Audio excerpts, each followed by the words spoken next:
অনেক নাটকীয়তার পর শেষ হলো অপেক্ষার প্রহর।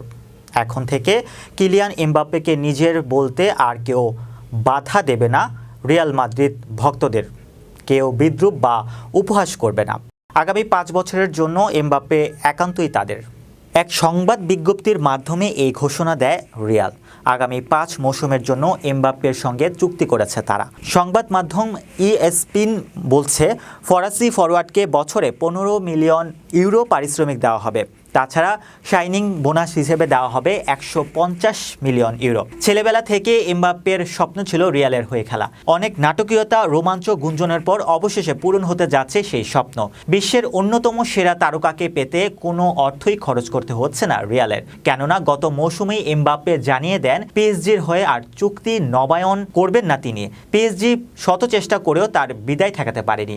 ফরাসি ক্লাবটিতে 7 বছর পার করার পর এবার রিয়ালে নতুন অধ্যায় শুরুর অপেক্ষায় 25 বছর বয়সী এই ফরওয়ার্ড। ইউরোকে সামনে রেখে এখন জাতীয় দল নিয়ে খুব ব্যস্ত এমবাপ্পে, তাই তাকে আগামী মাসের দিকে ভক্তদের সঙ্গে পরিচয় করিয়ে দেবে রিয়াল। সদ্য সমাপ্ত মৌসুমে চ্যাম্পিয়ন্স লিগ ও লা লিগা জেতা ক্লাবটি এমবাপ্পেকে পেয়ে নিশ্চয়ই আরও শক্তিশালী হয়ে উঠবে।